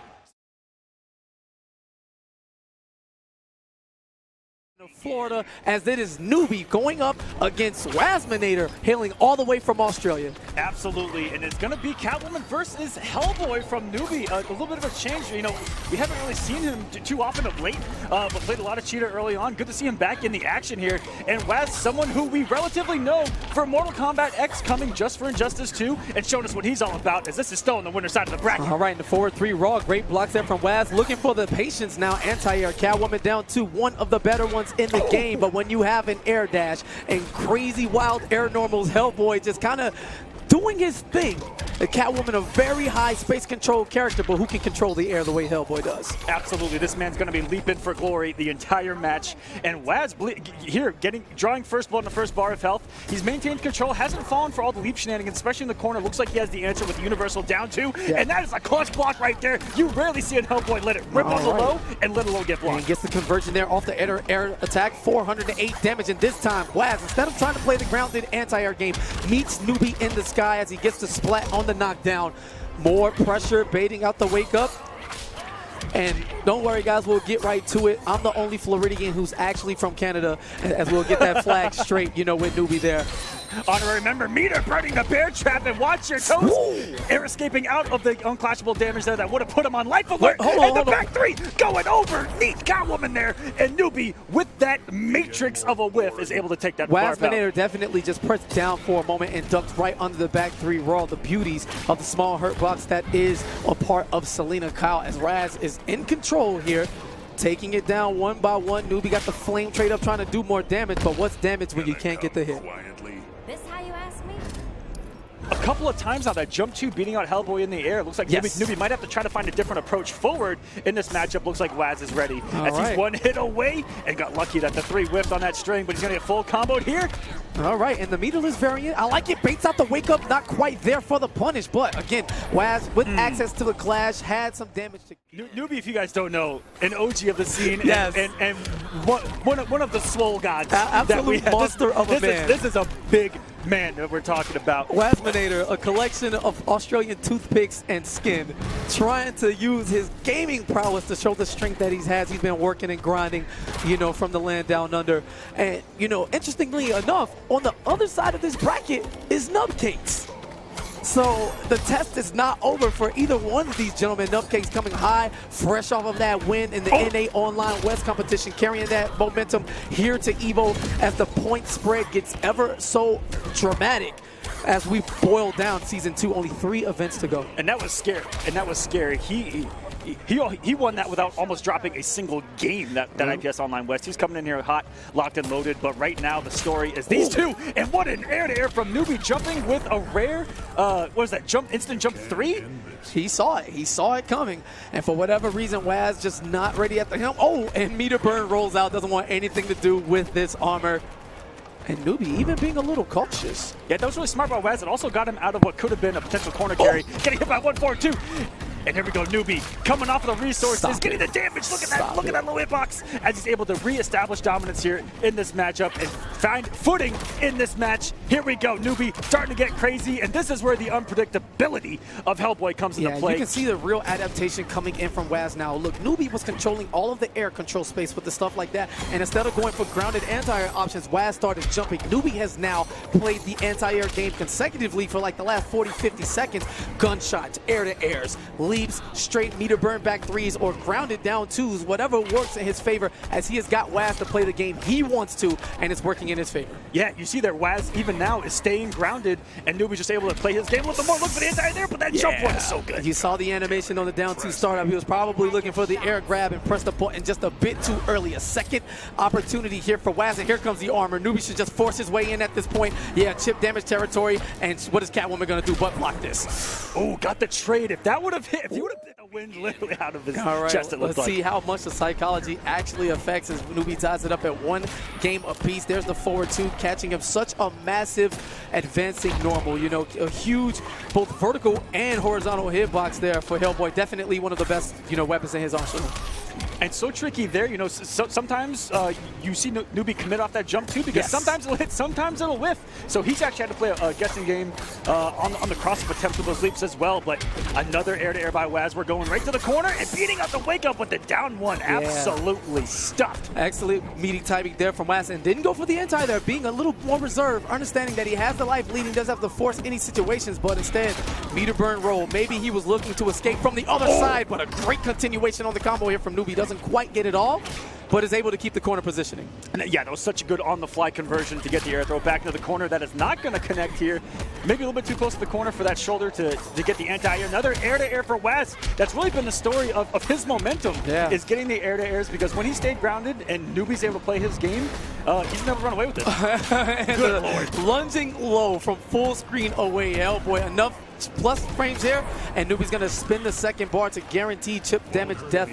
You know, and I'm definitely a huge fan of spinning the resources just to get to that red bar, because when someone's on a pistol, every hit they get to you is added insurance, and sometimes that steamrolls into full combos, into vortexes, and then now you're playing a crazy game just trying to get that final hit, and it only gets worse. So I have no problems with the decision there, and Noobe picking up right where he left off. 1 bar? Yes. He's going to come off the air throw. Ooh. Yeah. Opted to go for what could have been an interesting knockdown off that down 2. Not too sure what he was going for. I think it was a soft knockdown regardless. But shooting him out of the air, oh my goodness. That gun is so good. And he's going to get punished? No. It looked like he had already preemptively put in the leap. Could have got a forward 2 punish on there. And another beautiful anti-air by Waz. He's going to get the corner position. This is where Catwoman becomes absolutely deadly. The claws are sharpened and has universal answers to wake-ups here with those neutral jump forward, jump 1s. Noobe getting his buttons reversed in the situation. The wake-up back 3 just outside of the range now. Wazinator looking for the continuation. Noobe has to clash. I can't be tamed. 2 big airs there by Waz. Could have whiff punished and committed straight into cat dash and taken this with a meter burn back 3 forward 3. Absolutely, but big opportunity now for both of these men. No meter to anyone of their name. Noobe's not going to be able to throw that shoulder out, but instead, here comes the leap mix-ups. Forward 2 into the throw. Not going to give Waz a chance to clash. Wakes up with the tree, and Noobe gets caught pressing a button. Now we're within chip territory. What's it going to be? The wake up! And he didn't come down with the 1. The one time he didn't make the read. My and the God. low is going to get him. Noobe up 2-1 in this match. Could have been. And now fighting for your winner's tournament life. Both of those losses could have been W's. It was huge errors at the end. Waz, again, seeing the whiffed shoulder, cat dash, meter burn. And yeah, Noobe with momentum. This guy's always been a guy that's been able to ride it, and he plays the characters that are able to do it really well. And now the reactions are there. Noobe stepping up when needed most, when the match is on the line, and hit confirming into the anti-air throw. That's the only thing you can do in the corner with Hellboy. That is spacing specific stuff here as he's starting to show up. All right, and here we go. Great opportunity for Waz as Hellboy throws that interactable, not close enough. Puts himself in perfect whip punish territory, and Waz gonna follow up with 2 combos back to back. One mistake from Noobe, losing upwards of 800 points of his health, and now Waz in the driver's seat. And another anti-air. Beautiful stuff. There have been so many little micro reads between the two that it's very hard for one of them to get the read on the other. Yeah, if you're like watching a basketball game and they throw the stat, you know, like those hustle things, like lead changes and, you know, picked up opportunities. Waz hasn't done much but get the punish, and then one hit after on Oakiess, and just like that, he's in control. But jumping at Noobe, a huge no-no as that fist decimates the silver health from Waz. Of course, we have to go down to both red bars. Oh, very good, recognizing the gunshot hit and followed it in to rebuild the space. Trying to backdash away as Waz, but again, Noobe, this time caught trying to jump air to air. Great reaction from Wazminator on that scratch. Looking for the setup, wakes up. Oh my goodness, the anti-air on the second 3. Big ol' hitbox on that, and a big conversion here for Waz, who's got a little momentum here. Are we gonna go to a game 5 and make this another classic here at EVO? Waz waiting for Noobe to throw the truck so he can jump off of the gator and get the punish, but that's gonna go out of play now as he walks in. And what's so scary is the entire time Catwoman's at jump 2 range, she can cat dash. That's a scary predicament to be in, but we got a big damage here. Noobe has so many resources too. Can expend them, has no fear of a wager as well, and gets them with what has been conditioning the entire set of jump 2 or low. And swinging for the fences on the home run. Could he have the super? Doesn't. Instead goes for the unclashable, and that is enough to force a game 5. They definitely do. Oh. I respect that. The work is worldwide. Florida boys. We're already back into the matchup. Game 5, everyone. Let's go. All right, gets the jump in. Great recovery there on that gunshot just in time for Noobe to not get opened up. It'd be a big issue to fall behind as Waz spends his only bar meter just to stay in line in terms of health values from both of these men. And Waz picking up right where he left off with the air-to-airs, and now it's going to be the mind game that has gone back and forth. And he is, was he trying to bait him off the gator? I think so. Again, the mind games between these two. I love watching it unfold. Input error there possibly. Got the 3 a little bit late. The respect, empty jump, no air throw, but instead interactable comes into play. It is injustice, baby. Good trade, just out of range for the continuation is Waz, and now back to the wall. Intimidating walk, there's the whip trip, and that is gonna be a cross-up punish on that whip jump too, and Noobe now full combo damage. Trades up, shot to the face. That's the perfect time to use it too, right when you get your opponent within kill territory. But now that it's gone, Waz really only needs 1 hit to steal the momentum back, but another ambiguous jump 2 out of the leap by Noobe, and we are on set health bar right now. Got his defensive prowess stolen with that leap. Had Catwoman turning around, trying to find her way out of the swamp. Will she in fact find her way into the loser's bracket as both of these men whiffing buttons continuously in front of each other, and Noobe going for the button that covers the most ground. However, no continuation. Expends the meter for the extra damage on the bounce, and just enough at the end of that combo. Again, drama. Game 5 life bars. These men are doing too much. It's too early. These guys are fighting for the tournament life. They're fighting for an EVO championship right now, KP. And the jump back 2, which is how he started this match to try to get momentum immediately, pays off once again. And then here we go. Is he going to get the corner push? No. Looking for the wake-ups there. Looking for the leap with the walk back and the jump back. He kind of covered both there. So smart by Waz. Interesting decision from Noobe to not clash. Again, we've seen a popular and gets the wrong trade out. He's nowhere near death, so that's not really going to do much. And doesn't clash again. Noobe being very meter stingy, and that is going to cost him. Finally spins a bar, and I mean, You're a slippery one. he's going to look back on this depending on what happens. A lot of opportunities to not lose this much health, but down to his last leg. Hellboy with that weak defense. A Catwoman B&B could kill him in this situation. Oh no, overly committing on the leap there, but gets it this time into the shoulder, tries to get some big damage. Noobe now all of a sudden. And now Waz decides to clash late at the end of the combo. Both of these men, I mean, drama is the word that I'm going to continuously use here, because they're fighting tooth and nail until the clock stops, trying to figure it out. And so smart by Waz on that clash, only to spend 1 because he only needs the 1 cat dash here to extend 1 combo. What a conversion! So slick. Noobe has such a tiny window to get that done, and gets the kick. Waz jumping on wake up and right back at you. Is this enough in the tank for the kill? Here's the knockdown. What's it gonna be? And he picked the universal answer for the wake-ups of Hellboy. They're down 1.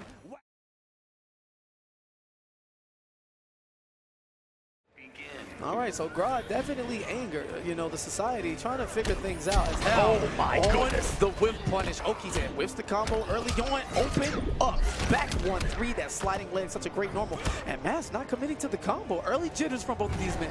Yeah, both of these guys, and now projectiles don't mean a single thing to Oakies. And did he know? Did he know that it was going to whip? It wasn't even armored. It wasn't even armored. He brought his best spacing to Evo and doesn't drop this combo. We almost had it. But that was a tricky situation where he did the forward jump rather than a neutral jump there on the background bounce to get that stand 2. That does move Green Lantern forward a little bit. Oh my goodness, we got another whip punish. Great whip punish there and great blocks and challenges. He went to the school of growth, that down 2 right after the back 3. If you want to get your openings, your frame data, your frame time, better be tight. Now, what's so scary about Grodd is that any touch, as long as he has bar, could lead to certain death. It doesn't matter how much health you have. All right, combos into the trade. I don't know. It left a lot of damage on the table as Oakies looking for setups instead of pure damage, but gets the knockdown. Secret sweep for the continuation, and as much that is going on movement-wise from Oakie, very even match in the air-to-air, Mr. Moss. Mr. Moss, I would have liked to have seen him go into a 2-2 lift to try to get him back into the corner there, but I respect the play, and why not? There is no downside to Stampede right there. You're safe on block, armored. And it's actually tricky, especially with Green Lantern's jump arc, to jump over that if you can react to it from a certain distance. Yeah, and looking for the challenge from Grodd. Yeah, see, Oakies is challenging with that down 2. You know, Grodd players love their down 2. So I like the idea of Moss coming in and maybe do meter burn back 3. Maybe Oakie trying to react to a dash up or whatever have you, but instead playing a lot of his offense revolving around this background bounces. Grodd is able to set things up, command grab on the mix-up. And he has all of his bar. He could just put this man in mixed town. It's about to be population. Mr. Mouse wants to guess, and it's another unblockable. Look at all the meter he has. And just like I talked about, as long as he has the bar, he becomes a blender. If you when it comes to it. In that situation, it's, I got him once. Listen, Oakie smelled the blood in the water and immediately started with the offense. Over-calculated on the range from his standing 2 as he got slipped up again, but Moss just dropping stuff, man. Yeah, this background bounce has caused huge problems for both of their combos so far. And there have been situations with Maz where it was way too far into a juggle to even get a background bounce. So it looks like it could use a little bit more knowledge on the back. Oh my goodness, that stand 2 has just not been an answer for a conversion off the background bounce. Missing another one, and is Oakie's gonna have the execution here? And he missed, but he just comes in anyway. Because what he can do there is get, I believe, what is the stand 2, and the hit's done 50-50 off the lead. And great anti-air, that was nice. Watch it, pound the chest. Oh! And Oakies, who's known, he is one of the few Grodds out there that doesn't do Stampede cancel pressure, really. He just plays a nice, clean Grodd game, goes for the mix. And that was a real clean whip punish there from Oakie, just doing the regular stuff. I like the attempt. Wake up back 3, meter burn on it. Just a little touch of swag. And great delay from Oakies once again. Too early on the throw attempt, super plus on that down 1 on hit. Plus, ooze. Take a tour, look at the marble on the floor. I hope you like it. Look at all the bar that Oakies has. 1 hit, and this could be lights out. Working his way in on the zoning, pushing to the corner. Oh no! Oakies, he would not survive it, did not have that help. And for trying to style now, could be in trouble. Now, of course, it's a big dream, but he gets the hit, trait activation. And Moss looks for that setup too much, man. You got to optimize just a bit more. If you go for that, he's doing 2-2. If you do 2-2-3, that's the hard knockdown. 2-2 is not. All right, no cancel there. Down 1, trading them. There's a throw again in Oakies 2. Wow, looking for the commit. I like the idea since Oakies is immediately counter-poking. The lift would catch him had he pressed the button back, but with such a huge life lead, Oakie doesn't have to do anything but wait his turn. And I like that he's stampeding in and canceling, looking for the whip punishes right now. Is Oakies. And there was no downside to doing that stampede right now. And yeah, this is almost chip territory. This is actually not a bad position for Moss. If he can get the hit, he can go into a full combo and get the mix up, but it's just, you know, scared to get in. The wall that is Oakie's defense so far. And it said that was an opportunity, but, you know, right out of his grasp as Oakies goes up 2-0. I see Aquaman move very much. Secret sweep? Down 2 shuts down all the leap shenanigans, and then from the deep all day, there's not much Grodd can do about it. Outside of sweep distance, and the normals of Aquaman going to cause him a lot of trouble, but we'll see what Maz can do here. All right, taking his time now. Big meter burn back 3, didn't need to go for it just yet, but trying to keep Oakiess a little afraid.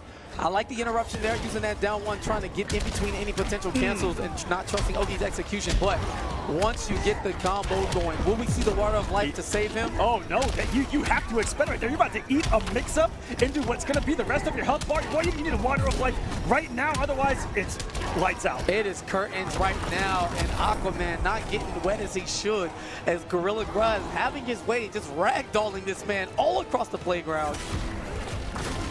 In the battle of what are two kings of the DC universe going on. Oh my goodness, he had no fear in the face of danger, getting that back two anti-air in what was a jump two distance of Aquaman, even though it didn't come. All right, and I think Oakiess understands that Moss is not going to use the trait, so he's going to continue his same normal combo routes. He doesn't have to adjust, because usually when fighting against Aquaman, you have to adjust your combo routes because you know exactly where he can trade up and either punish you or just become free. But oh, nice meter burn forward three. Maybe a little too late in this situation, as we've seen a lot of drops. And the first successful Trident rush. There comes two. No, just going to go for the normal secret sweep. And yeah, time is ticking. The door is closing. And we are going to see Oakiess advance deeper into the winner's bracket as he tries to make that run here at EVO. Oh my, he has two more. He could have just stampeded us out. Yeah. But getting hit by that tentacle strike, and look at the bar that Moss has. I mean, Aquaman does hit like a grown man in this game. If he can land a clean hit here and potentially reset it, and gets it with a secret sweep. But Oakiess able. Known for his dead shot prowess early on, he plays Red Hood, a very low-key dark horse. Yep. If you know, you know. Yep. But let's get into this match right now. Sub-Zero is on the screen, the Mortal Kombat coming out of him, and DJT electing to go Black Adam. No games, just trying to get the job done. And I love the all-black coming in from Sub-Zero, so slick. Incredibly slick, and nice snipe there from DJT, but doesn't have the conversion with the second dive kick. Catches him off the interactable. Yeah, very punishable, swinging off that ceiling fan. DJT playing the game, trying to play outside of phone range, plus frames, and commits to the slide. Denzel never looking to do something if he doesn't need to, so you're not going to hit him much in terms of just throwing out moves. He's just always there. Defense first, and gets the trade on the meter of burn ice ball, but doesn't believe in the plus frames. Instead goes for the small combo conversion. Yeah, got the damage while he could. He didn't believe in the damage. He could have, you know, even if it was out of the slide range, close the distance and then maybe get pressure or mix up at that point. But I went for got some damage, and I really respect the instant dash up hammer. Not something that you see rarely out of Sub-Zero players. He saw the adaptation from Aardvark. He tried to jump off the interactable and go for that hammer, but DJT just not buzzing. He's simply just going to walk back, let you do what you need to, gets the block on the slide, gives him a full combo conversion and corner positioning, please. Yep, and you see him this entire time looking out for that slide. Every time that you saw any kind of movement, he would go back down to a crouch guard looking for that thing. Very reactionary defense from far out is DJT. Aardvark having to come off of the clash. He's going to regain 25%, nothing to shake at. Very position heavy, but again, these slides, you got to watch them. You haven't played terribly. You've just lost 80% of the health you've lost because of slides at the full combo. And any player at any level is willing to take free damage if you give it to him. Yeah, and you know, we haven't seen the normal Sub-Zero pressure, which is a lot of forward two. We haven't seen that in here, and DJT might just be taking it out of the game at the range that he's playing it at. And just like that, DJT taking game number one. Yeah. Overworld and burning flames and using Sub-Zero, looking to chill DJT's run here. Okay, trying to figure it out. Maybe a whiff, dive kick, maybe an option select, trying to see if he's going to push, uses the slide to close the ground. Like the idea, but got caught pressing button. Sub-Zero's recovery is pretty decent on the slide as DJT uses those orbs, unblockable damage to force his way in. So smart for recognizing the ice clone and having the answer for it. And oh my goodness, the cross-up jump too, that's the day one there by Black Adam. I think Aardvark might have mixed himself, and because of it, lightning from the gods, Shazam coming down to do it. And talking about Shazam, that trailer was kind of right. Yeah, let's be serious. DC? Hey, let's not get carried away. Ed, if you're listening, you know, we talked about a fighter pack 0, which would be, you know, classics from Injustice 1 that didn't make the game. If you still want to do that. Ed, hear us out. The game's going to be around for a while, apparently, in quotation marks. Shazam, Doomsday, and whatever one else, and we'll be fine. All right, clashing now, Sub-Zero making his crossover appearance here in the Injustice series. A lot of people play him, you know, kind of low-key. Yep. But the guys who want to main him always end up going somewhere else. Sub-Zero just very slick, very familiar to the MK guys. And, you know, just a celebration of the 25-year anniversary last year of MK. And another slide. Going to be another nail in the coffin here for Aardvark, as he has got to eat. For a character that relies on corner pressure, has found himself here. Starting to get cooked, and here we go. There's a position and just a raw slide. It's just too much. Even on hit, that would have put him in a negative situation. It's crazy. The difference of player, night and day you can be if you just wait. Yeah. And justice for all of the zoning up 2-0. Aquaman making another appearance, man. And the this is ghost of Dragon's Past having an effect on Evolution here. We've seen some pocket Aquaman at this event. I wonder why. 3 on the screen. 3 on the, that's... As an Aquaman enthusiast, I'm excited. This is the most I've seen Aquaman in a year. I've been to like 7 or 8 tournaments in 2018, and I've seen more Aquaman in this block than I've seen in all of those events combined. And half of them were used against UKP. They were all used against I hate Ominous. I hope Ominous goes 0-2. And it was back into the matchup as DJT, who might even have matchup knowledge going back to Injustice 1 as KP has officially died off camera. Just thinking about the Trident rushes and technical strikes. I do miss Dragon though. Lightning charge to the feet now. Trident rush on Wake Up. Gonna go for the regular version. Could have got punished, but again, DJT with such a massive life lead, he doesn't have to force his way into anything. Let the opportunities come to you as Aquaman is the one who has to fight his way back. How about the water in the swamp? Does it make a difference? I'm not too sure here. I mean, it's... If it's like Swamp Thing versus Aquaman, right? You know, he's got electricity. It's super effective if you grew up in the 90s. Yeah, but like Swamp Thing would be a rock Pokemon, and lightning has no effect. All right, enough about that. Black Adam with the unblockable orbs. Just gonna go for Black Magic in the neutrals DJT as we start to Galaxy Brain ourselves too much. Let's focus on Injustice. Different elements per character as the dive kick's gonna close out for Denzel Terry. I wonder how good the NRS ancient in FGC lore. And like I talked about, coming into this tournament, he has been a Blue Beetle almost main exclusively for a couple weeks now. Look at these real men with no button check because the button check system actually works in this game. Getting straight to it, keeping it safe with the shield bash is Rewind and Supergirl. Just playing it safe.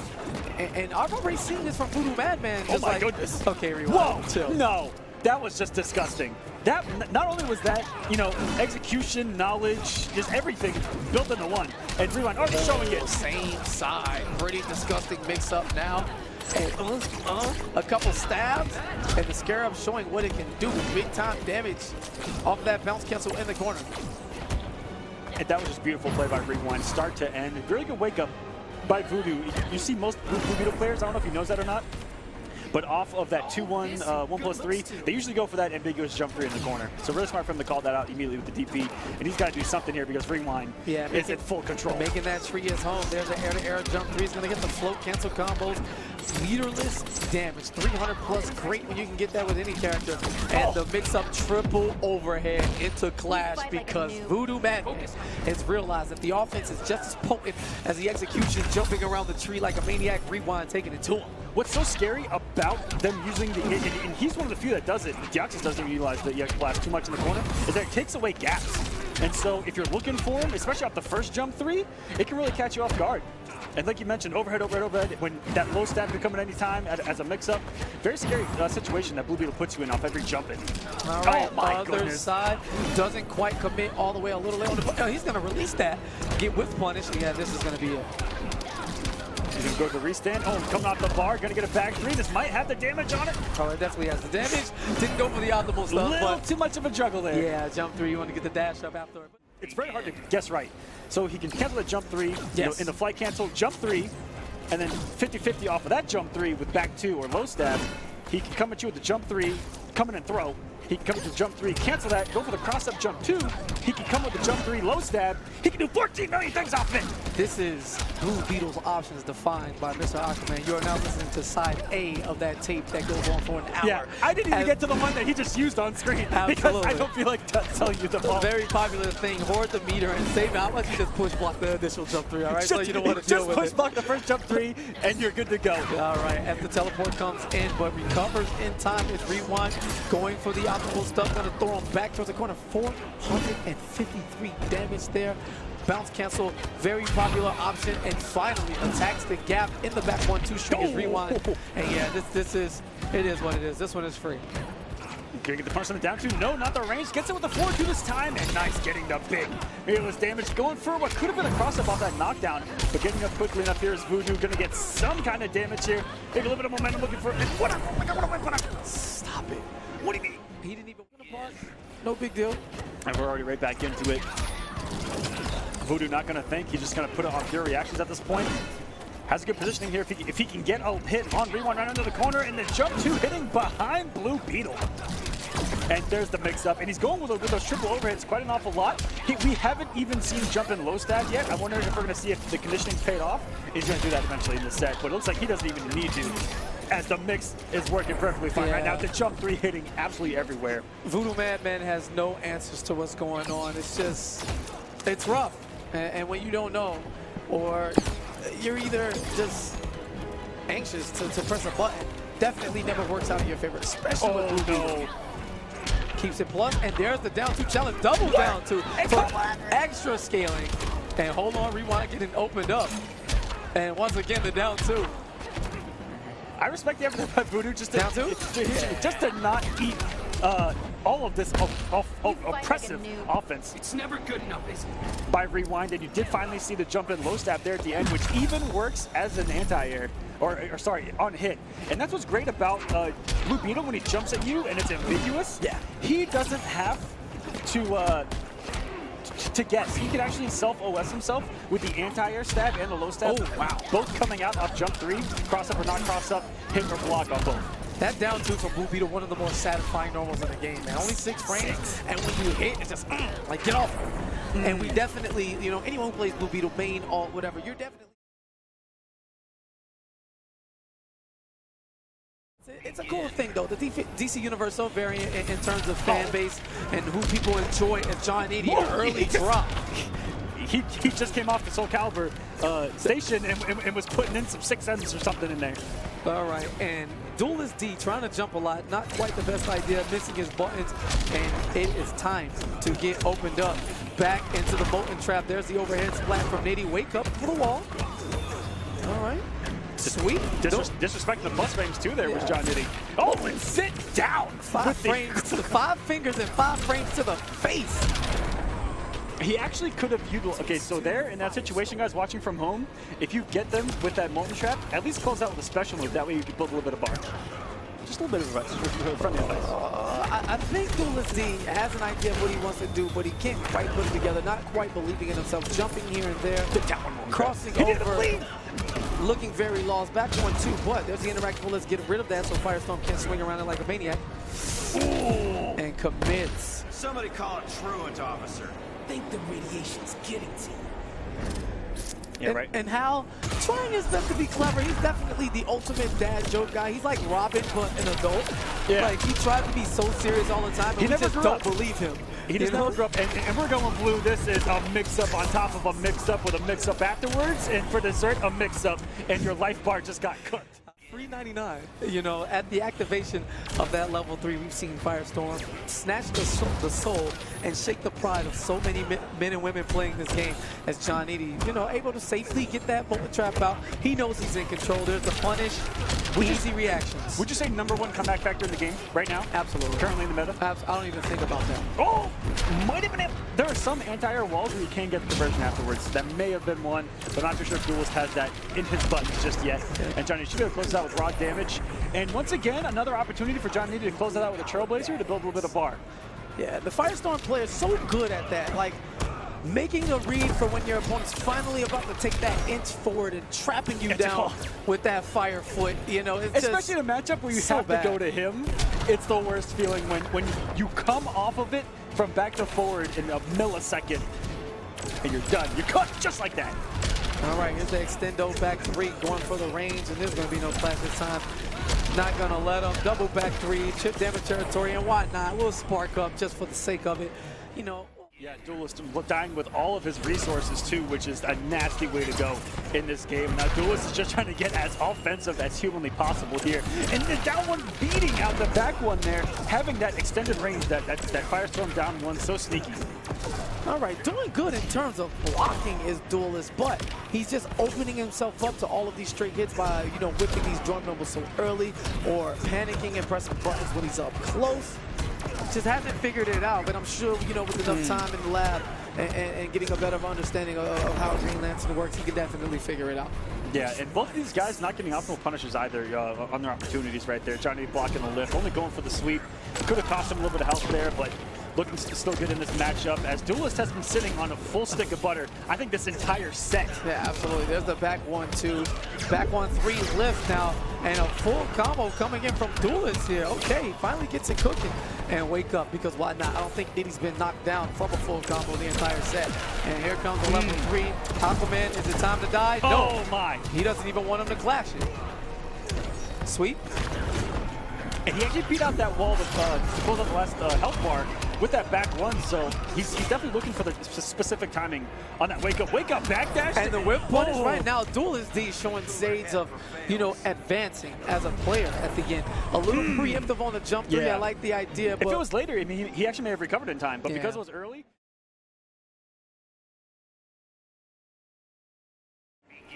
Red Hood, violence is the answer. Oh, wow, and the interruption, he knew. That's some knowledge, baby. Not gonna let you summon anything as he tries to go for the interactable. Keeps himself safe there with the meter burn on the lunge. Getting the combo off the trip as well and following it in, and you have to just wait out that mix, but it's so scary because the 50-50 is coming of the down one or the dive kick. Oh my goodness, he just set that He up. knew. He was looking for the interactable escape on Wake Up, and you want to talk about that was Galaxy 12 level. Intellect. Yo, Tigers already in game 1. But great reads from Blackout himself, trying to keep him out, staying poised. Those Gotham stars getting the work done. But man, what a mistake. You just happened to jump onto the drone, and that lets Tigers in. Very unfortunate situation. Yeah, and that's all it takes out of Brainiac is just get one drone out, and you're coming in and you're mixing. All right, gets the punish. I think that he missed a down one right there. He was going to show the card of another EX dive kick cross up, only do the whiff and then down one. I think that's what he went for there. Just didn't get it, and this is going to be a kill. Punish again. Enough recovery on that forward 3 for Tigers to get out safely. That drone almost picked that combo by the way. That's good. All right, and there's the punish on it. Good stuff there for Blackout. Hopefully, you know, just the problem is letting Tigers jump all over him. You know, I'm not sure what Red Hood's options are as he goes for the preemptive upward Gotham stars into death. Oh, wait a minute. All right, one more anything on block right now. There's actually no way. Yo, he was going for the reads. Yo, he needs all of the reads. Oh no! He could have did it right there. But he could have. And they just simply hold the incoming. What? Rough background bounce. Yo, Tigers is definitely feeling himself. But yeah, if he can stop Brainiac from getting everything going, that guy hitting absolutely everywhere. And I don't know what Titanic was looking for there. I think he was looking for an air escape far too early. Didn't have the resources. He got some big damage here. Drop. There's the meter burn back 3. Not as fast, but that's okay. The trick's gonna come out using those Kimbos to get it done. Jumps under just close enough. And a drop from Blackout. Big problem. We know how much damage Red Hood can get in the corner, especially with those meter burn Gotham stars on the upward toss. It's not gonna challenge the air attacks. We all know how good Brainiac is in that situation. Oh, and that dive kick hit so low on Red Hood's hitbox that it pushed him back out of the down one range. All right, full screen mines to try to keep him, you know, at bay. No punish on the lunge, looking for the meter burn, and the mind game just so extensive from every part of the screen coming from Tigers. The kid's just evolving. Ooh, quick shot. Oh my goodness, I mean, I like the read by Blackout, thinking that Tigers is going to get aggressive there. And the spacing by Tigers to know that that's going to whiff in front of him, that's a scary thing. All right, and there's the whiff punish. Again, Blackout's still very much in this. Yeah, he's getting all of his hits off solid. He isn't winning in the department of straight hits or, you know, just whatever happens, happens. Oh, great tech. Punish again. Gonna go for the setup into the parry. I like the idea. I'm not sure if that was supposed to combo, but it was real sick situation to get him out of the corner. There's the Gotham Star. Space control now in the favor of Blackout, but gets a little too antsy, looking to dive in. And Tigers is so good at just waiting for the one drone to get through the zoning because almost like Batman, he has that up ninja star, which can be detrimental to the approach of Brainiac, but as long as he has the drone out. Oh, also here we go. Dive to get out, and Blackout with the smart stuff gets caught throwing the Goblin Stars upwards, and the punish, he's going to give him the opportunity to clash. You had to think there that you would get the jab or whatever to be plus, and then make Tigers look for the throw base up or whatever have you, but instead just elects to get rid of the clash, so now he doesn't have to worry about anything but landing a single hit. And I'll tell you, the patience, like you mentioned early on, just simply waiting out those dive kick shenanigans, stuff paying off here. He's getting the punishes. These kids, man, coming to take our money. And this time, Blackout started with that forward one, going for the challenge. Doesn't quite get the open up for the background bounce, but picks up exactly where he left off. Full screen and back to the presence that helped him secure game 2. Aquaman look at the place completely. This is what I'm talking about. And with the health lead, he's able to do this a little more because he can take more risks. This is in the zoning. Able to keep keeping Brainiac and Bane, the man who doesn't play Injustice 2. He plays his own game, just jumping around like a maniac and doing whatever he wants at whatever time. Blackout has unlocked the key. He has the code, following the blueprint, and Tigers is in trouble. I should collect you. Why are you still alive? You feel him, no, it's kind of savage. But absolute beautiful gameplay start to end right now from Blackout. He got that little bit of momentum from that win, and now he's just starting to run away with it. And Blackout, for his first event ever offline at a major, not only that, the World Championships of Evo, and playing like he is, nothing but a bright future ahead for both these guys. Oh, Brainiac damage on deck, drops the Ender. This is the hard knockdown. Mix. Oh boy, and there's an opportunity. He thought he had one, but the low is going to clip him on the legs as Blackout doesn't really get any more, insurance to lower that health bar. But there is the overhead on the second hit of the string. Looking for the air tech was Blackout a little bit early on the read and just going all of his meter. Experimental coming off even the 4th bar in a row. This might put him at a disadvantage if he gets opened up right here because now he has the meter disadvantage. That looked like some serious autopiloting there. Throws that straight Goblin Star like way after Tigers was already in the air. So that was beautiful. And wow, he's getting opportunities, man. Blackout has to take advantage here. He should be dead 3 times now. As long as he keeps this unclashable. Look for a couple of mix-up shenanigans, maybe even try to bait an anti-air. Too early, yeah. Looking for a read there on the baited wake-up. Too much. An entire health bar. He had to 2-tap this man. All right, and trying to anti-air that time, instead gets tapped by that dive kick with massive priority. Don't believe me? Press a button when that Brainiac is diving at you. You'll feel the pain of tournament goers worldwide, and the people at home get bodied up in rank matches. And he held it back through right there, and if he would have actually hit that meter burn, would have beaten that dive kick. Interesting choice there by Black. I'm not sure if that was input error or not. Sitting by that interactable, both of them falling that drone in, and good patience by Tigers to wait out that gunshot. All right, meter burn back 3 to get things going into the corner. It's going to get the mine set up. Oh, and armors through it. Oh, big damage off of that interactable. That thing doesn't scale. It might even, boost the percentage a little bit off that bad point. Oh, no commitment. That actually would have been a really good knockdown to the corner if he'd have finished that string, and that came out of nowhere like an RKO, that dive kick. Tigers starting to run away with this thing. Wake up, forward 3 from Blackout. Gonna put out the mine, immediately blow it up. That was so smart. Mind games. It's just out of range to get the punish on the air tech. But man, he has to figure it out. What lays in the tank left for Blackout? Tigers closing the door, trying to dive in. Oh, and dive kicks plus. All right. Really good check right there because Brainiac can't really utilize those plus frames all too well. This is going to be such a tough situation. No flash. No meter for either one of these gentlemen as the first bar finally comes in. But no! Interactable to the face and catches it on the dive away. One mix-up in the dream. There's the punish. But man, again. Yeah, this is one shoulder away. This is one technical strike away. Yeah, there's the trade. Great quick shot to get rid of that beta drone. He can't afford it and steps up into it. And the trophy just for added disrespect.